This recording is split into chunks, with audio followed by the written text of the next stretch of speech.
nhớ lại có con nhỉ? Lúc này mình con lại không? Con là không ạ?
Yeah, there was no tarmac on these roads before.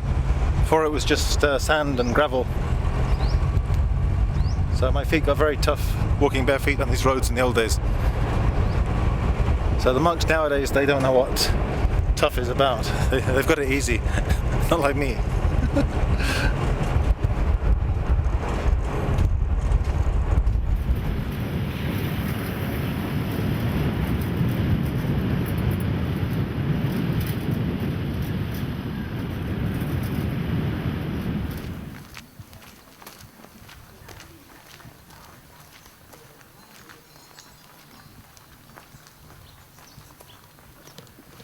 I mean, you have so many beauty contests in Thailand. They're really popular things.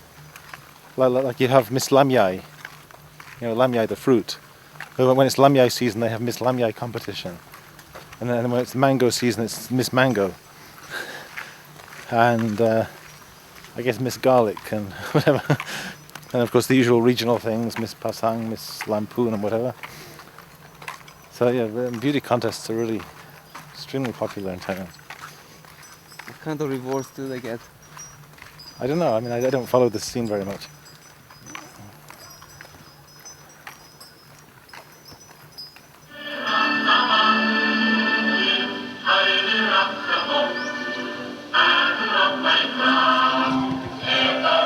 They're playing the national anthem.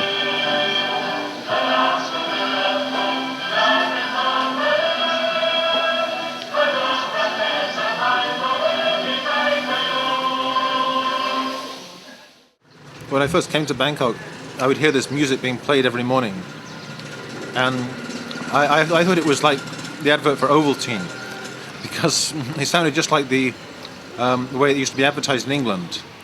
But like in, say, Thammasat University or in the streets, people would just stop in the tracks when they play it over the loudspeakers. And every day, it's twice a day. There were these kids called the Ovaltiners who used to sing this song, "We are the Ovaltiners," and this is just what the Thai national anthem sounds like. I didn't. I was just struck by how much they were advertising Ovaltine until one morning I was walking through the streets and everybody stopped. What's happening?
was a boy, my mother once lied to me, and I asked her what love meant. She said, "You'll know when it happens."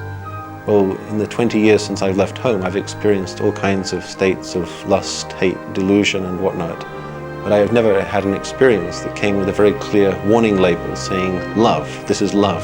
It never happened to me. So.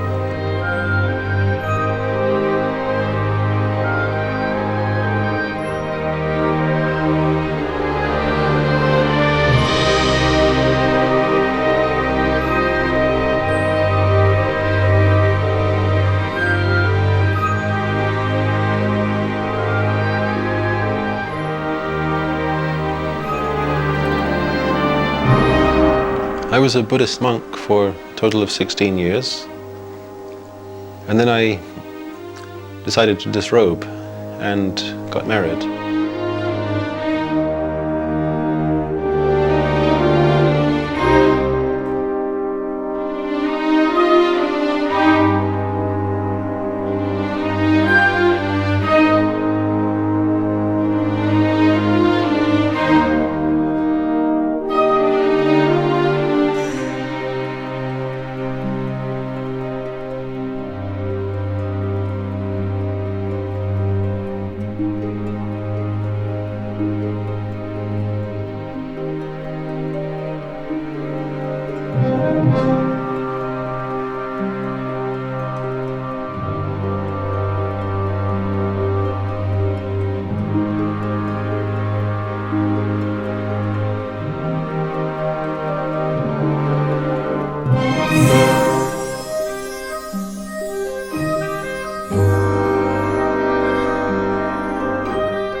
Does your mother ever ask you about Buddhism? No. She has no interest in it. What did she say when you told her that you were going to become a Buddhist monk? Oh.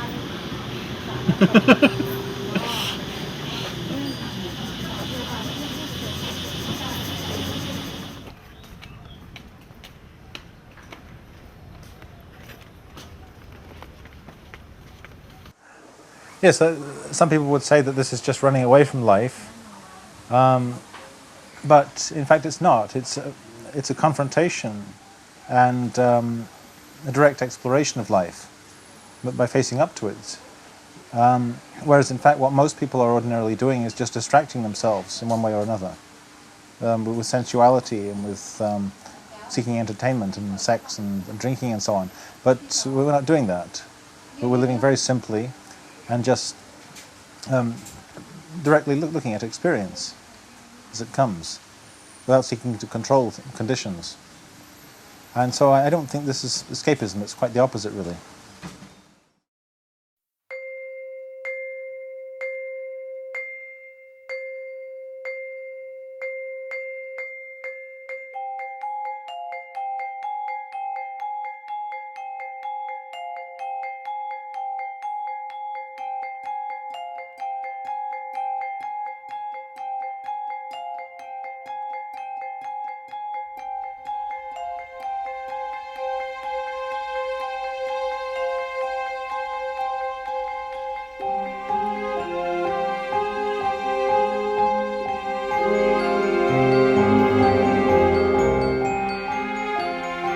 I first came to Iceland in April 1994 for a 3-week visit to the home of a pen friend. And then during that visit, I met a lot of the Thai residents.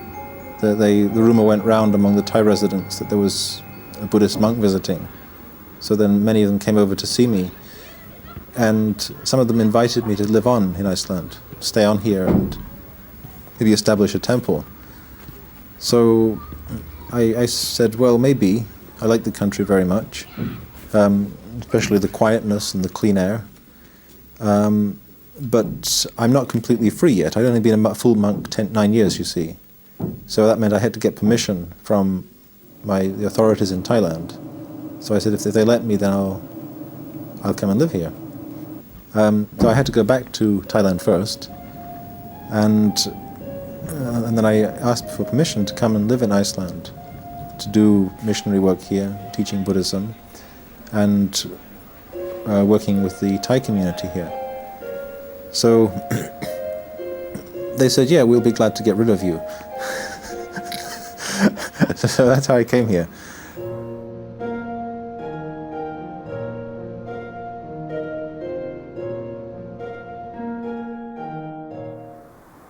In 1994, I had an invitation from a pen friend to go and visit him, here in Iceland, and so I did.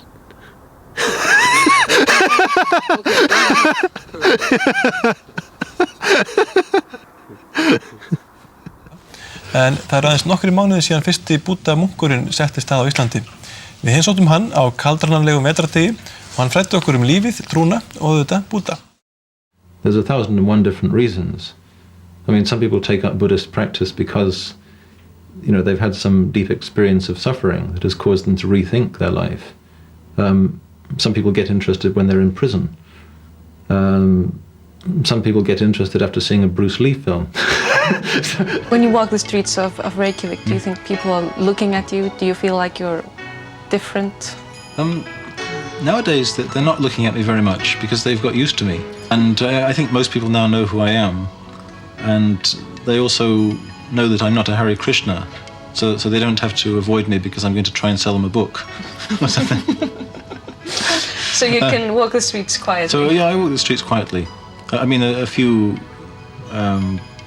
teenagers will shout out jeers and laugh and so on, but I guess if I was their age I would too, so that's nothing unusual.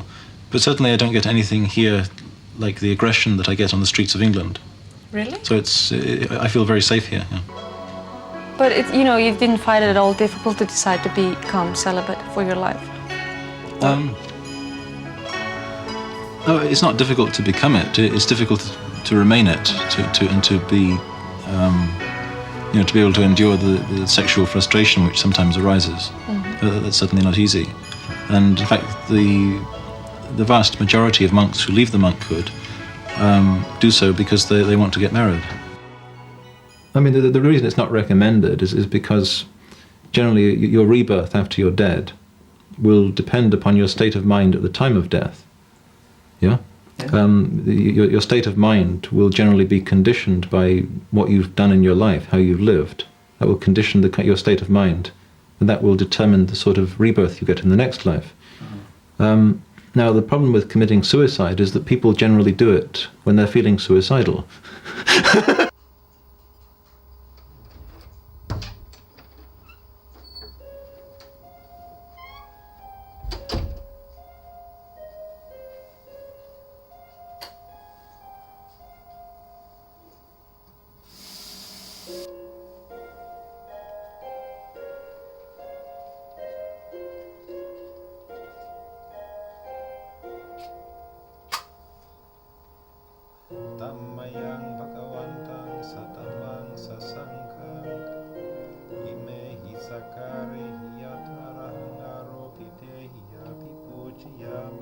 Here in Iceland, usually I get up about 5 o'clock, or although there are some monasteries in Thailand where it might be 3, 4 o'clock in the morning.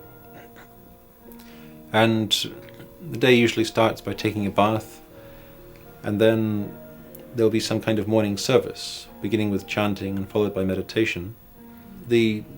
After breakfast, one would then generally attend to any chores that need to be done in the monastery. Cleaning, sweeping,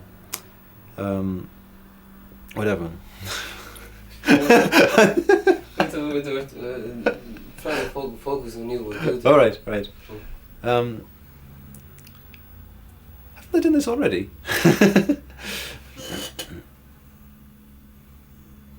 Well, anyway, carry on. Okay, sure, maybe they have. Right, so at about 8 o'clock we have breakfast. I have breakfast. At 8 o'clock I have breakfast. My first year was pretty tough. I mean, I was living mostly on about 10 or 12,000 a month, which is not very easy. I had a room for about 8,000 a month, I think. And I was being fed by the local Thai restaurants some days a week, but we were very poor. So I just lived a very, very simple life in a single room, and it more or less didn't starve. I more or less kept above starvation level. Because, of course, the Thais very quickly lost interest in me. You know, it was like a 5-minute wonder. And I was trapped here. I had no money to get out of the country. And if it wasn't for just a couple of restaurants in Reykjavik, I would have starved. But on the other hand, the good thing the first year was the university. I entered the course Icelandic for Foreigners, which was good. I made a lot of friends doing that. But apart from that, the first year was pretty hard.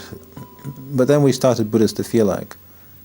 And after that it became very easy because we got tons of money from all the Buddhists in Iceland. Everybody who registered as a Buddhist, the tax they would pay to the church would come to Buddhist Félag. So after that we were financially okay. I was financially okay. You want me to make a full sentence? Exactly. Okay. There are about 350 Buddhists in Iceland.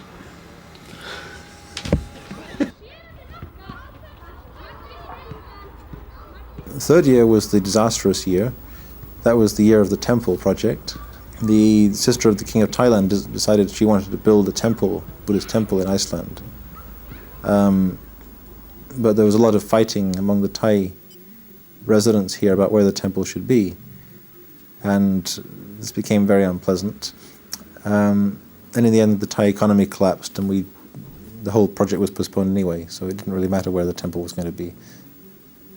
But it was a difficult year for me, and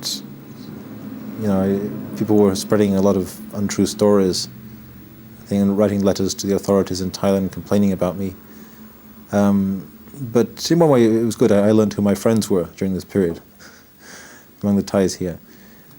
And then the fourth year, this year, has just been sabai, as the Thais say. Sabai just means it's been okay, cool, calm, no problems. The Icelandic way is they give you a cup of half-cold water, and then 2 minutes later the waitress comes and brings you a tea bag, puts it in. In England you put it in boiling hot. then you leave it at least 2 or 3 minutes. I see. Icelanders don't know anything about tea.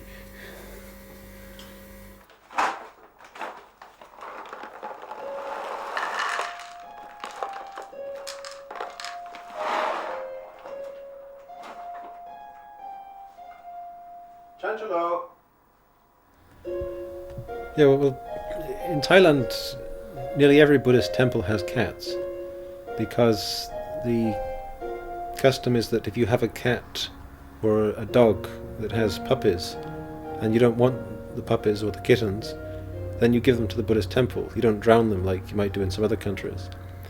So temples are always full of cats. And in the temples where I lived in Thailand, I always took care of them. There's always some monk who does it. And so I got used to being surrounded by cats. And after I'd been in Iceland a year, I decided I wanted one. And he's called Chanchalo, which is a Sanskrit word. It means the one who can't sit still. Well, he's sitting still now, but he didn't when he was a kitten. A mouse came in one day, and the cat was chasing the mouse around. But he wasn't catching it, he was just chasing it. And as soon as the mouse stopped, the cat would stop too, and he wouldn't catch it. Very strange. And I tried to catch the mouse myself and let it go, but I couldn't, and then I had to go out. And I came back several hours later, and the cat was still just playing with the mouse. He hadn't killed it, or so it's a Buddhist cat.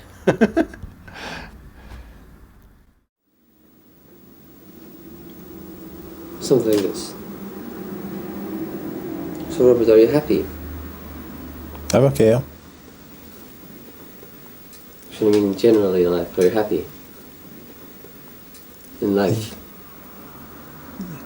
Oh, sorry, in general. Yeah. I thought you meant about the microphone and everything.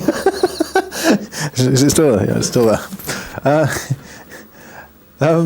Sometimes. Sometimes. Yes. I mean, that's all one can expect, I think. I think it's unreasonable to expect anything else. Your happiness or unhappiness is just conditioned by so many things that are beyond your control. So, you can't say to yourself that I will be happy, and you can't be certain that this desire and this plan to be happy will be fulfilled. But you can always be detached. You can always be calm, because you're not holding to states of mind, and you're not clinging to being happy or being unhappy. But you're just watching these states come and go. So actually, I very rarely ask myself whether I'm happy or not. I only speak about it if somebody else asks me. I was born in Leeds, in Yorkshire, in the north of England, but I grew up mostly in Nottinghamshire, in a country village, really a dormitory village for commuters going to work in Nottingham City, a middle-class residential area with middle-class English parents and a younger sister, 5 years younger than me. I was brought up in the Church of England, and it just happened that our local village church in Nottingham was a middle churchy kind of church. Middle churchy basically means a church where no one gives a fuck about.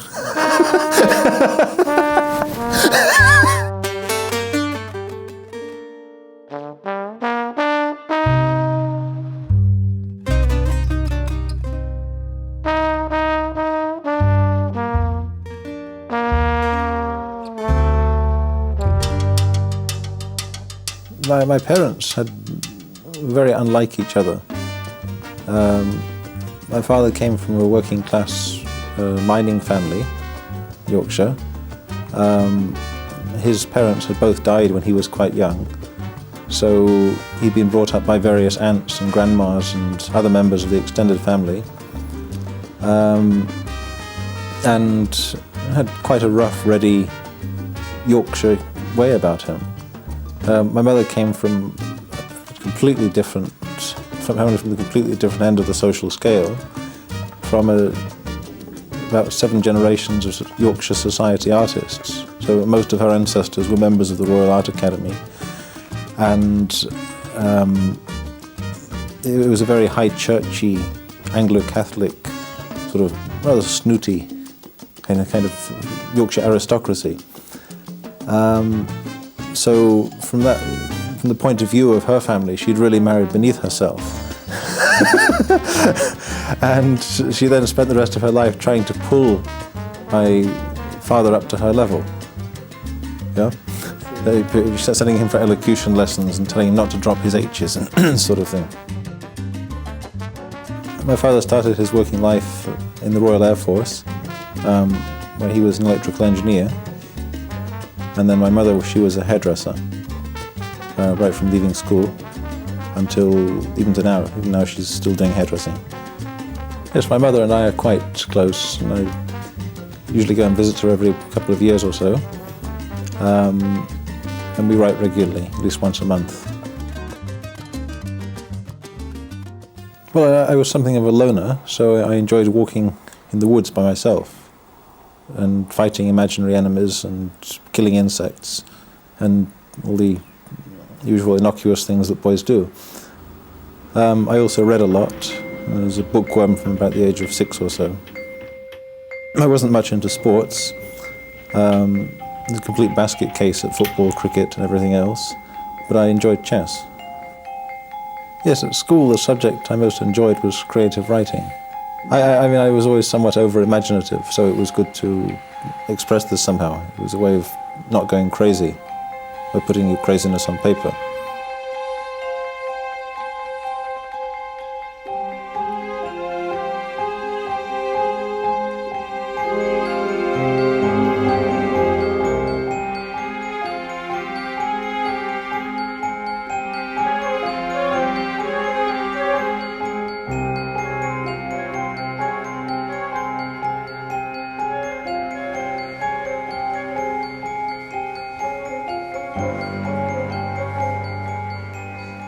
I left home, I think, when I was 16, and then I worked as an engraver for 2 years.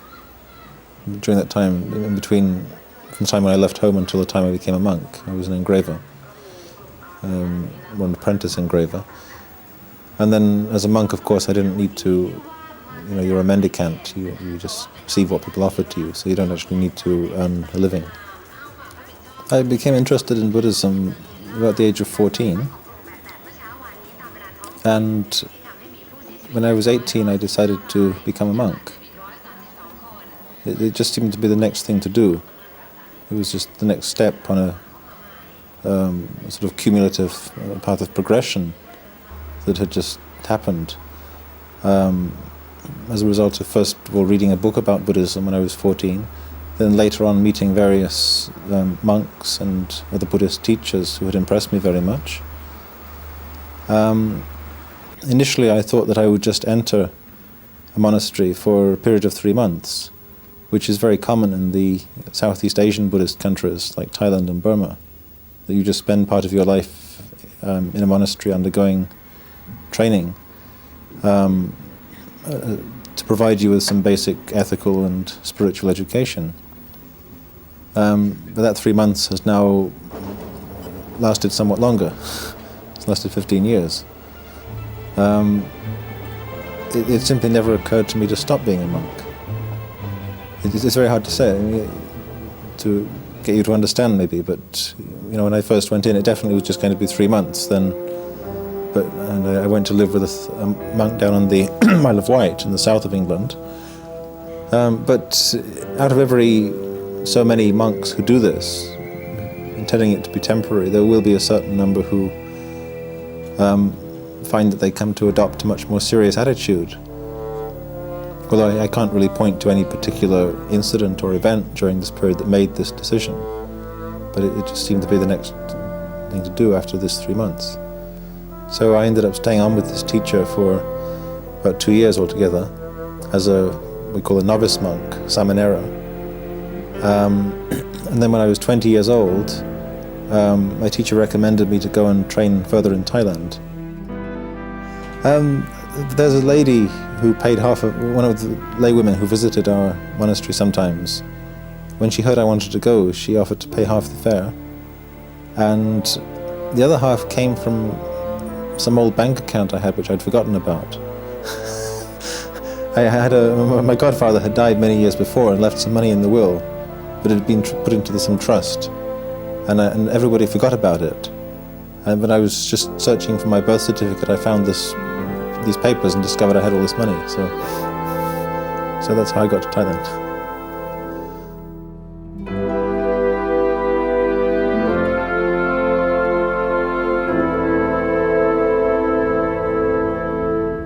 Yeah, no, the first arriving at the airport was remarkable. It was marvelous. I had not made any previous arrangements in Thailand. I just arrived at the airport, and my thought was that I would just walk out of the airport and look for a monk. I thought there'd be monks everywhere in Bangkok, so I'll just find a monk and say, "Can I stay in your temple?" But what happened, I joined the end of the queue at the airport, and then was immediately summoned by this guard. He came up to me and saluted like this, and he said, "Please come this way." And he took me straight through the VIP gate, because every monk is a VIP in Thailand. And then I found myself surrounded by all these people wanting to help me, and like tourist guides and just people working at the airport and wanting to take me to anywhere I wanted to go, offering me money. One guy wanted to buy me a pair of glasses. And this was my first experience in Thailand, so very positive. Then one lady told me that she knew of a temple where there was another English monk, so she took me there in a car, and I was dropped off. And it was fortunate that I had a letter of introduction from the abbot of the Thai temple in London, and it turned out she'd brought me to his temple, and I was given his room to stay in. He was a section head at this temple, so it was actually quite a plush room for a monk, especially for a novice. I was only a novice at the time. But because I had the letter of introduction from him, I was given his room. And then I was just completely spoilt to death for the first week or so, because the Thais really like Western monks. They have a lot of illusions about the West. They tend to look on it as a great Western paradise. And so they think it's really wonderful that you've chosen to give up all that and come to their country and practice their religion. It's a bit of an inferiority complex, I guess. But they do appreciate Western monks very much. So I was looked after very kindly. But it was in Bangkok, and it's a pretty tough place to live. If you've just arrived in the country and you're not used to the heat and the weather and the different food and everything. And Bangkok is ultra hot and ultra noisy and dirty and polluted. So I had to get out of it pretty quickly, I found. So I went up to the north and northeast of the country, to the countryside where the air is much cleaner, and entered then a forest monastery.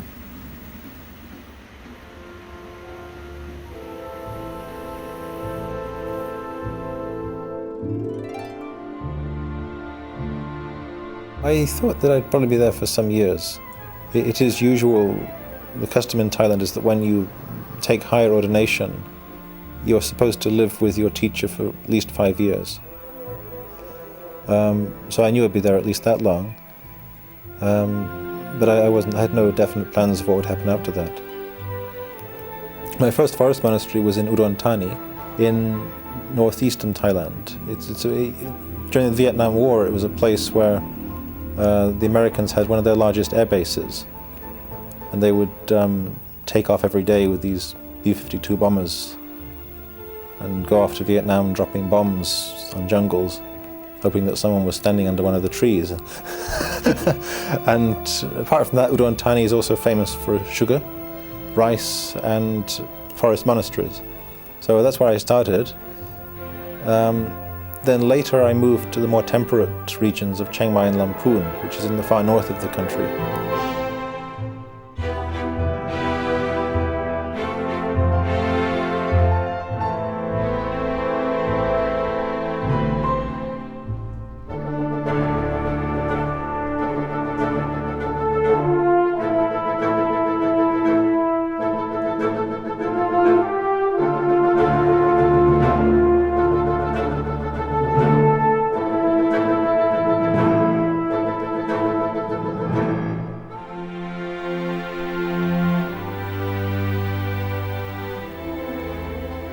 The first year was very difficult, but after that it was very easy. Sorry. Yeah, the first year in Thailand was rather difficult for me.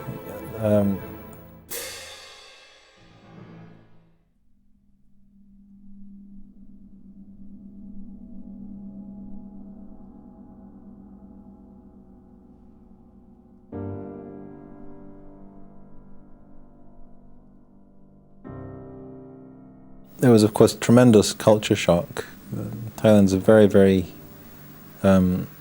different kind of place to England. Even though I'd been a monk in England for 2 years, it was quite different, really, living in Thailand, in a country that has a very evolved pattern of social etiquette, where you can do something that you think is really quite innocent and that can actually cause great offense because it violates some taboo that you didn't know about.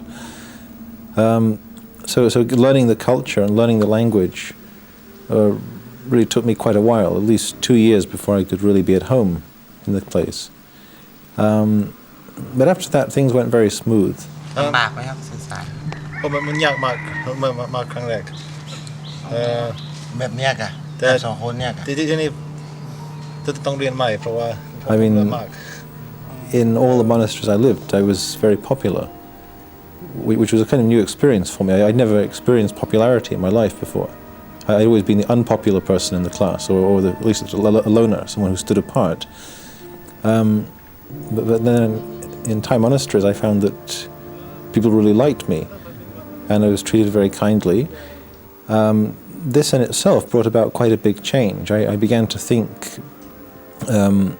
more in social terms, more about the community and environment around me, rather than just being preoccupied with my own concerns.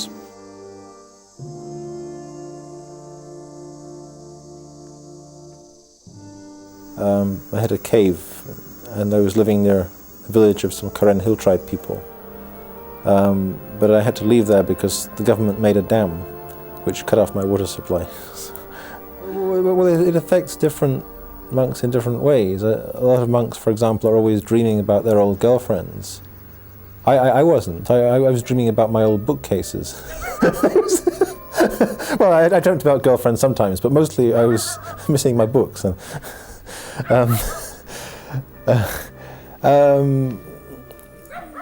So, yeah, I mean, after a while, you settle into a certain pattern.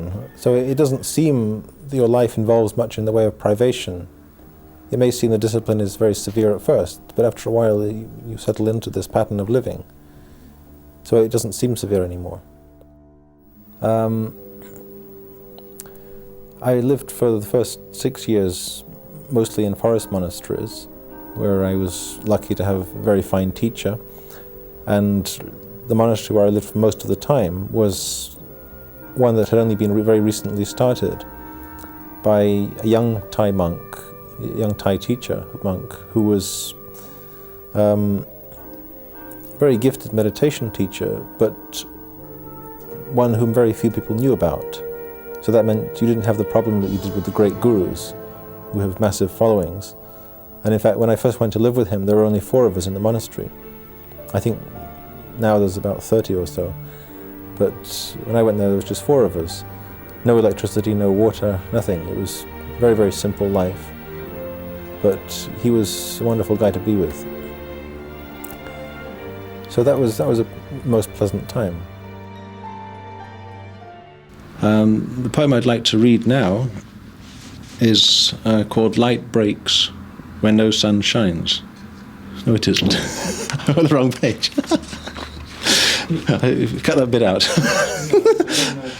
I'm talking bullshit, really.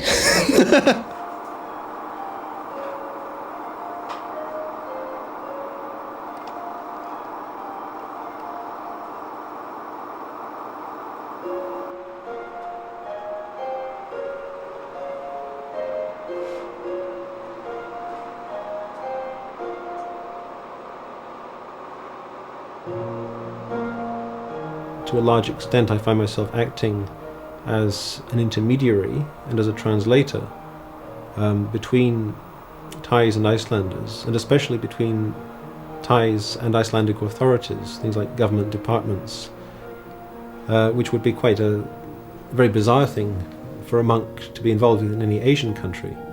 You don't normally have much to do with the secular authorities. We as monks are entirely dependent upon the support of lay people.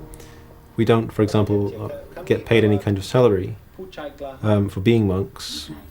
So you are dependent for everything. Every mouthful of food you eat is given to you by lay people. There is traditionally an understanding that monks will reciprocate. They will earn what they are getting in support in two ways. Firstly, by practicing the Buddha's teaching for the purpose of purifying the heart and mind. But also it's traditional that a monk should teach. He should give guidance in Buddha Dhamma, and he should get involved in things like reconciling any disputes that arise in communities. Like for marriage problems here, cultural misunderstandings between couples. So from time to time I get a telephone call.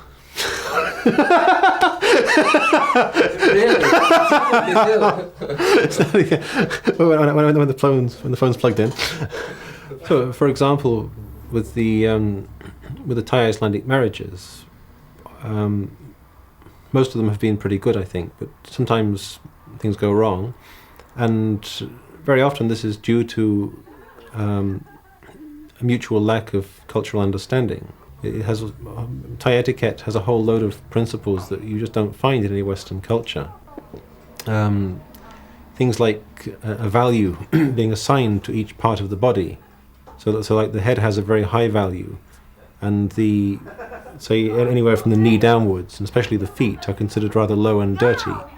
So you must never allow your foot to be higher than somebody else's head, or point the soles of your feet at somebody. This kind of stuff.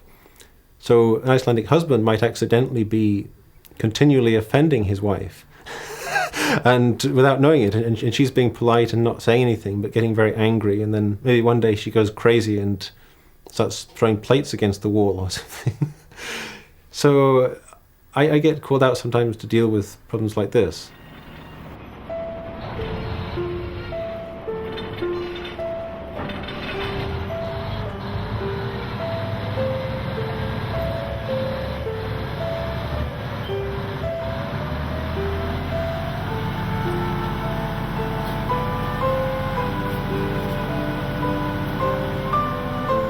The central teaching of Buddhism is that everything is impermanent. Yeah? Everything is impermanent. There's nothing that is worth having, nothing worth clinging to, there's nothing worth being. One of the things that is impermanent is the attitudes that people have towards love, in particular the sexual romantic relationship. We only have to look back over a few centuries to see that this attitude is itself subject to impermanence. In the Middle Ages, and even today in many Asian countries, love is of very little significance in relationships. But when a woman is looking for a partner, or her parents are looking for a partner for her, the main consideration is practical things. Is he going to be nice to her? Is he not going to beat her up?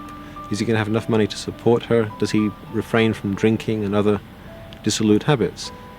And if he fulfills all those criteria, then he'll be a good husband for her. And if they don't love each other, well, that's just too bad. They can always learn to do so. I'm not saying this attitude is a good one, but it's a very prevalent one in many countries and has served as a basis of social stability for a long, long time. Now, in Iceland, things are somewhat different. Sorry, I'm just laughing. It's still a cut. Oh, no, isn't that enough? I mean, what do I know about love? I've been a monk since I was 18.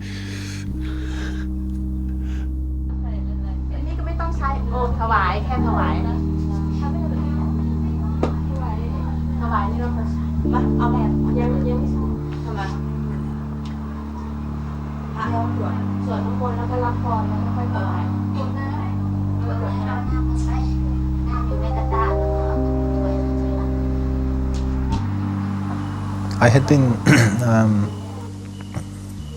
considering disrobing during the last 2 or 3 years that I was in the monkhood.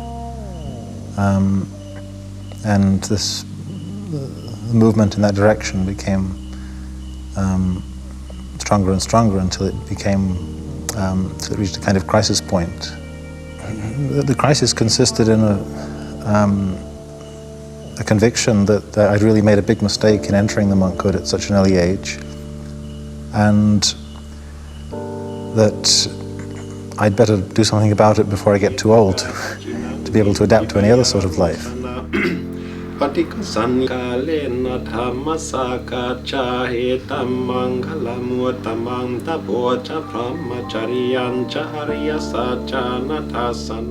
time I disrobed and left the order, I was just doing it very impulsively. I was taking no advice from anybody. And I didn't want to be talked out of it.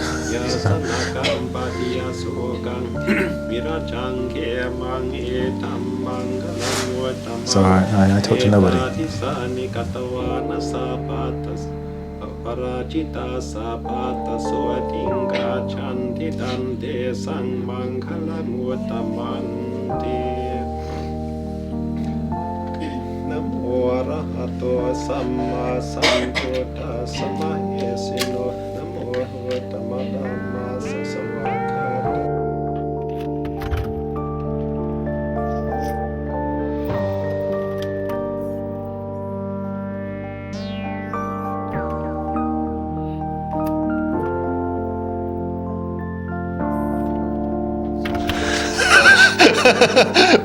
Why not?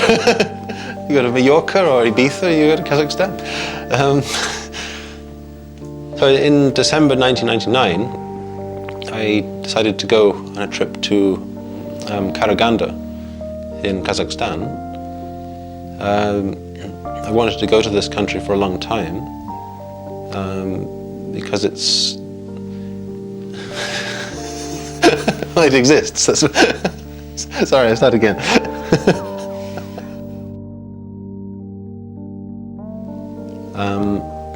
This is a place I've wanted to go to for a long time,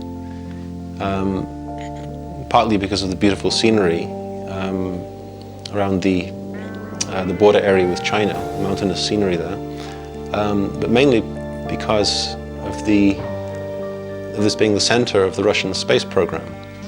I've been interested in space travel since I was a young boy, and for me the defining moment of the 20th century was when Yuri Gagarin took off and became the first man in space. So I was hoping to be able to visit the Baikonur Cosmodrome in Kazakhstan, which is where he took off from. Though unfortunately the Kazakhs wouldn't let me in. It's a secret place. So I spent about nearly a month there, and during this time I met my wife-to-be.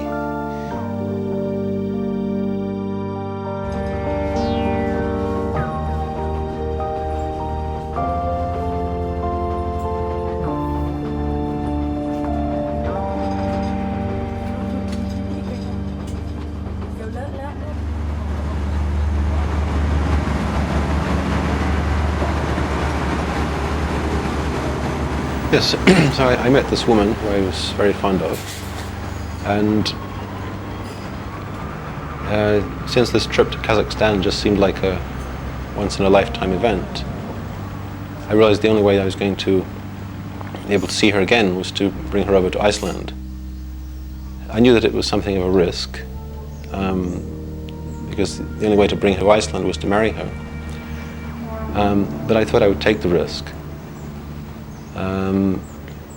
Marriage seemed to be an attractive prospect for me because I felt that in many ways, emotionally, I had just not grown up very much during my time as a monk. And I thought that marriage would have a maturing effect. And if the marriage didn't work out, well, that's just too bad.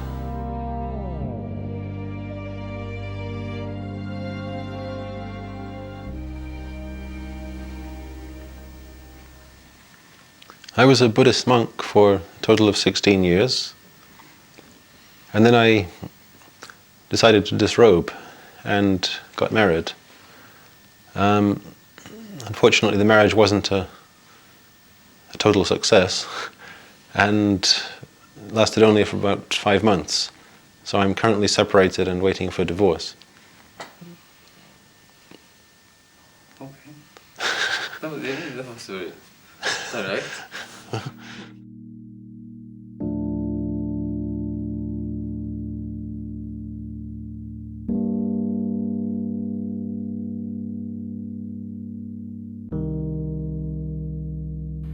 Очень хороший мужчина. Robert. He was my knight with shining armor. Я его очень-очень любила. Он такой хороший мужчина.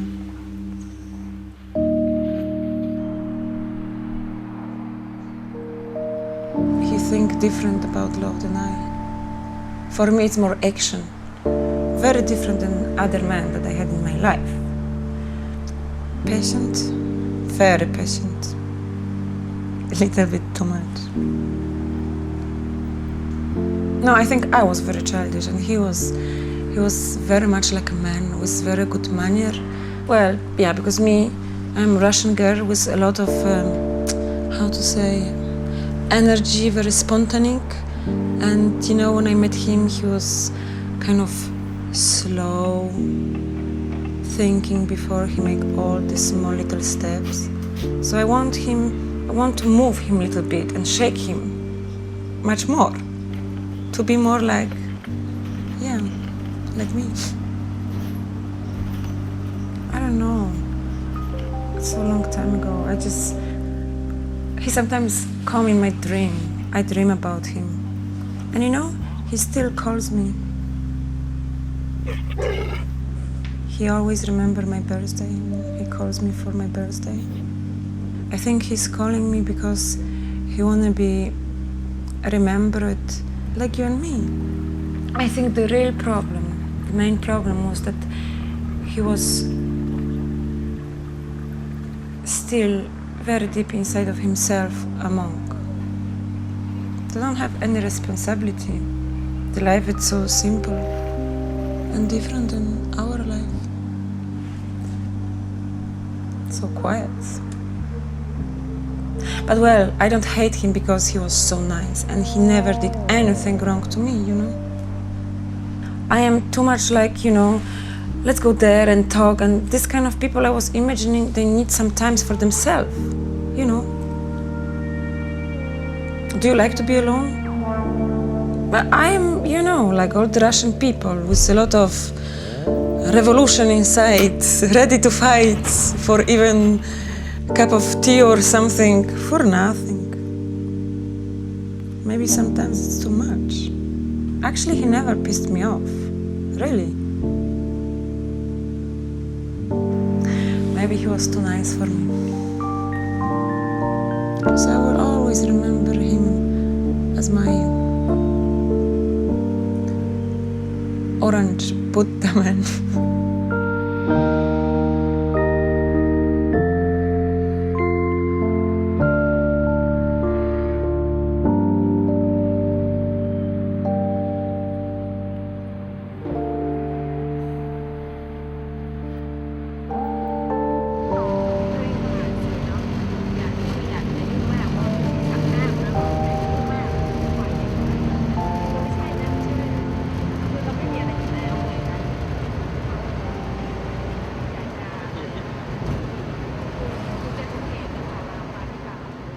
No, what was unappealing to me about relationships is just the constant demands upon you by the woman. That you, for example, can't really be alone as much as you want to be, which is not a good thing for someone like me who likes to be alone. And so basically I'm just too self-centered to be in a relationship. So after my marriage broke up, I got into heavy-duty womanizing for a while, and just sort of pushed anyone away that was trying to get too close to me, because I didn't want that. And eventually, even the womanizing got boring, so I gave that up too, and just went back to being sort of monkish, celibate.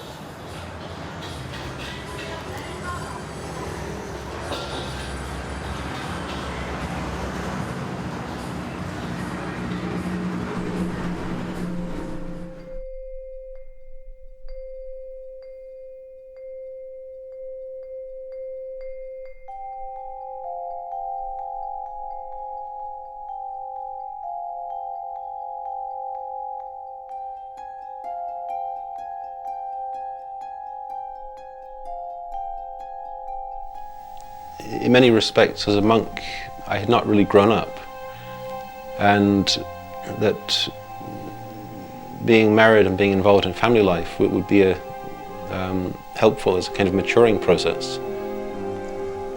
I found that it was not very easy to adapt to married life after being a monk for so long. But with the wife, that there was great problems in communication.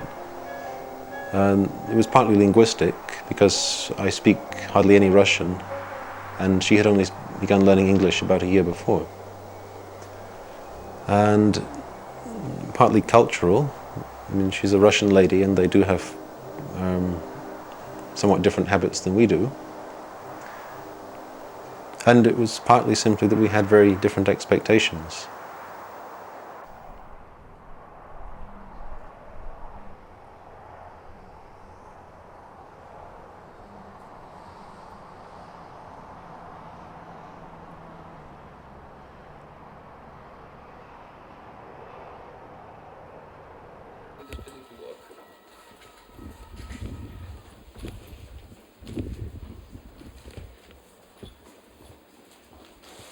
Well, it's a very big change from monastic life, living as a monk in Iceland, to the life that I'm living now. As a monk, I was really very sheltered. There was so much of Icelandic life that I just never saw or even knew about. And the program, the schedule for each day was fixed, the times when you ate and so on. And now that I'm not a monk, sometimes I'm at a bit of a loose end. Should I eat now or shouldn't I? It's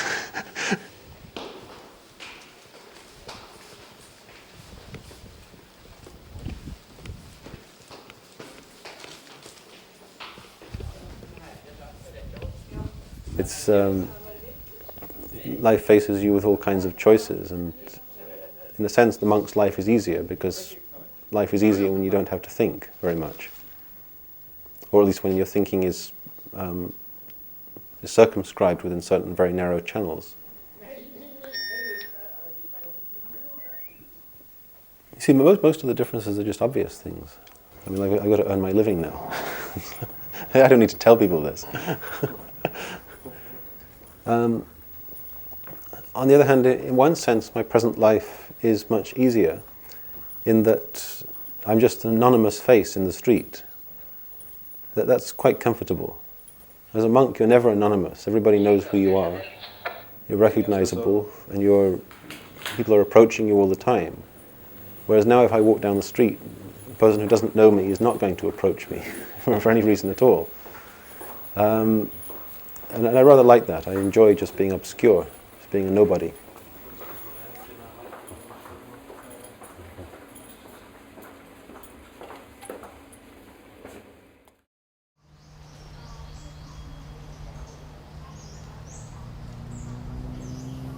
Well, when they get, when it becomes a very intimate relationship, then sooner or later they want to move in with you, or want you to move in with them, and they expect you to spend a lot of time with them.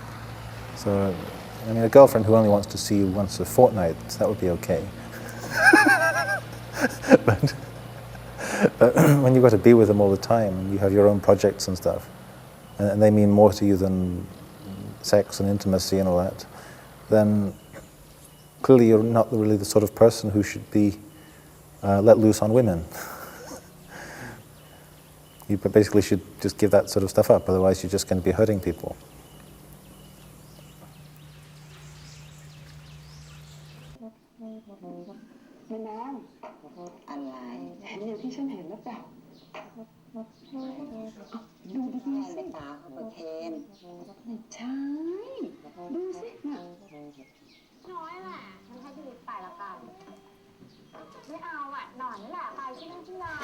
Yeah, in Thai soap operas, there's some themes that you never get in the Western ones. Like in Thailand, it's quite acceptable for a man whose wife doesn't want sex as often as he does to get himself a mistress, and she just comes and lives in the house and becomes known as a mia noi, which means a minor wife. and she's like halfway between a family servant and a wife. She's inferior to the wife, but she's above the servants. So a popular theme in the Thai soap operas is the conflicts between the Mia Noi and the other servants in the house. So it's a bit different to Dallas and Coronation Street. It's not acceptable for the husband to pick his own mistress, but he can get away with it as long as it doesn't become public. He's very discreet. But if the public find out, then the wife will feel she's lost face, and then it will usually result in violence. So like one of the most common crimes among women in Thailand is that they drug their husbands and cut their testicles off in the middle of the night.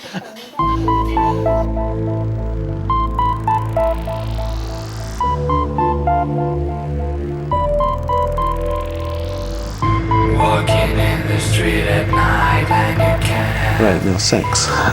can't have me. Never walking in the street at night and you can't have me. I just don't have that much of a sexual appetite. So whatever is expected of me is irrelevant. I mean, sex is just not that important part of my life. And mostly it's just something I do because the woman wants it. Walking in my sleep so you can have me. I found it very interesting looking at the nightlife in Iceland, in Reykjavik, but not very much enthusiasm for it. And during my first few months after I stopped being a monk, I was going out regularly, mostly just watching to see what people do. But I'm not really all that impressed with what they do. I hate the music. And nobody here seems to know how to drink like a gentleman. You know, they just drink until they vomit on the floor or collapse. And I found also the sex is just too easy. I mean, there's no skill involved in seducing people here. You just a girl wants you, she comes and nudges you, and if you want her, then you walk out of the bar together. That's all there is to it. It seems kind of crude.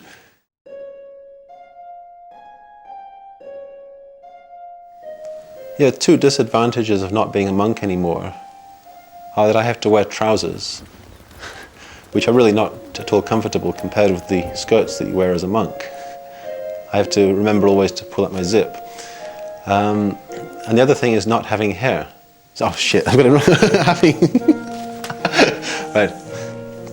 And the second thing is having to have hair, having to grow my hair and rather than being shaved. And buying shampoos and combs and combing it every day and washing it 2 or 3 times a week. Whereas as a Buddhist monk it was so simple, you just shaved your head once a month. I am seriously thinking about shaving my head again next year.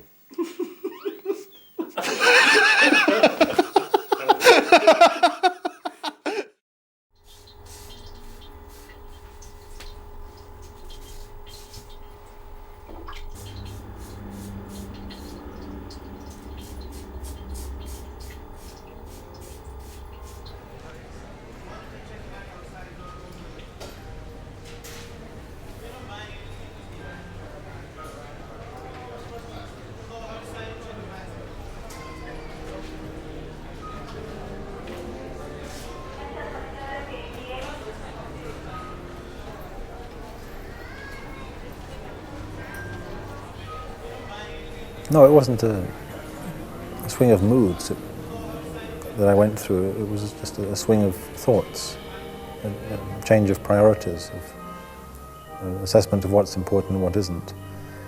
And the things that I thought would be worth giving up the monkhood for were no longer seen in that light. I found that the life of a layperson was very difficult to readjust to. Because of the habits of behavior and habits of mind that I had developed during my time as a monk.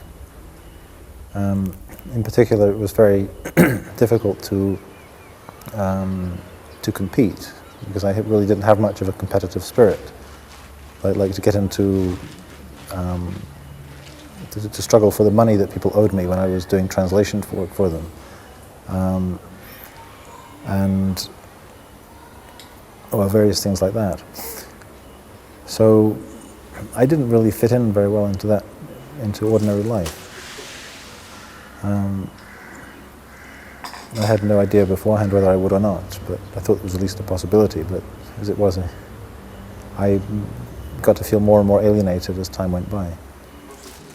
Well, I left Iceland in December 2004, and after that I just flew out here.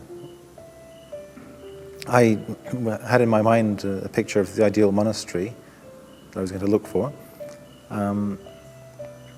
but before I started looking for it, I came back to some of my old monasteries just to pay respects to the abbots that I used to know. So we talked about this a bit, and while we were talking, some of my old friends in the monastery heard that had come back to visit, and so they started turning up in the abbot's room, bringing me. One monk came in with a begging bowl, the next monk came with a set of robes, and by the time I'd finished talking, I had the complete set of monk's requisites. So then my mind was sort of made up for me, and a few days later I became a monk there again.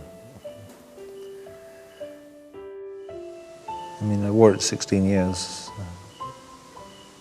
and was only out for 4, so it was just like putting on an old coat, you know. To tell the truth, I don't miss anything at all about lay life. I'm really glad to be back in the order again. Nothing at all that I miss. Well, maybe there must be something. Let me just think a moment. Maybe there's something I miss. Have I missed anything? No,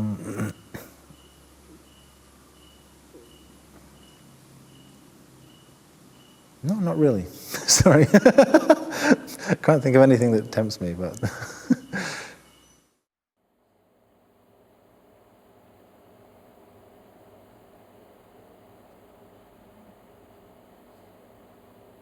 I find it very difficult to evaluate just how I've been changed or affected by this period of being married. And some of the people I know say I've changed very much, that I seem more like a man now. But I haven't noticed anything like this in myself. I don't know what they mean. I can't say that it's really given me any better understanding of what people mean by love. I mean, it's common that people make a distinction between love and infatuation. But I'm still inclined to regard love as just the difference between love and infatuation as being just a matter of degree, and not a difference in kind. That love is just a label we give to an infatuation that's strong enough to make you want to stay with a person for some time or marry them.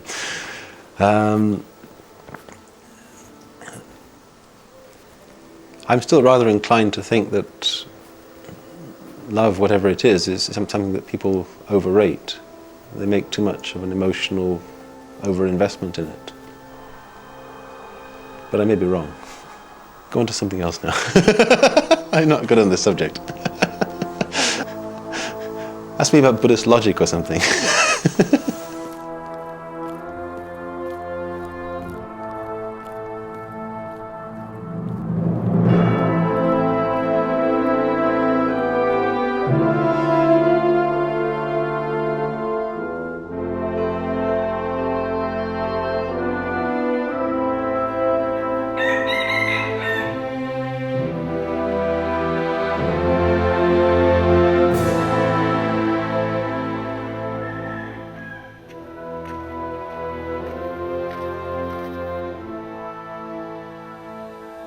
Well, all religions seem to agree that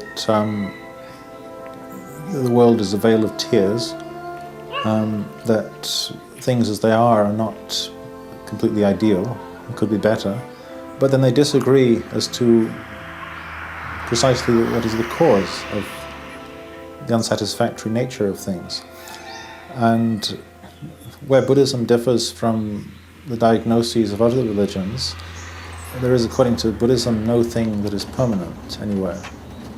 Everything that arises must pass away. And that includes ourselves, and it means that there is no part of ourself and no part of the world in which we live that can last forever.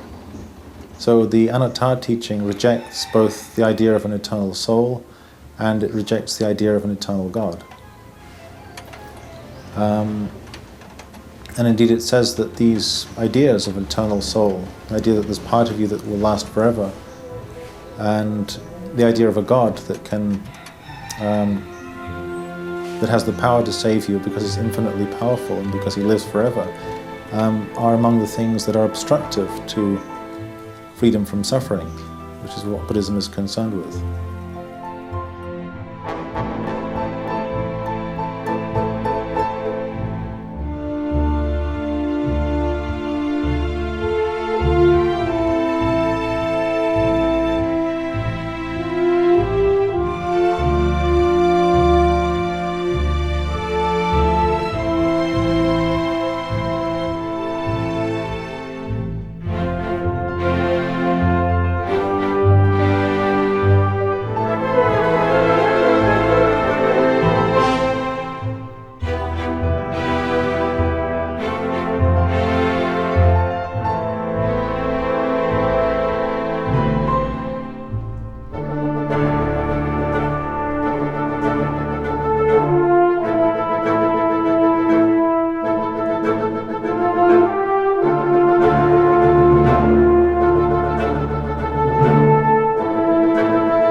I have no definite plans for the future. I can't talk about any particular plans. I can only talk about what is quite likely to happen, apart from growing old, getting sick and dying. I will probably be working for the next 3 years on quite a big translation project I'm doing. Every few months I'll take off to the forest and go and meditate in some quiet place. And I expect that'll be what I'll be doing for the next 1 or 2 decades. So, but no really big ambitions, just a very focused little ambition of reducing lust, hate and delusion, which is what the Buddha's teaching is really all about. It's just something I don't give any thought to nowadays. I'm not in a position of being a counselor to anybody or a teacher, so I don't have to try and understand how other people live. I'm really quite focused now on my work doing translations of Buddhist texts from Pali and working on my own practice. So I don't really give any thought to questions of love. It doesn't interest me anymore. And my aim really is dispassion. Freedom from all passion. The reality is that whatever arises passes away and is not self. There's nothing worth clinging onto. And so a life that is based upon any other principle, there's something worth having somewhere, something worth being, is one that's based on delusion, and that will cause suffering. So if you want to be free of suffering, then you hold on to nothing. You settle down nowhere.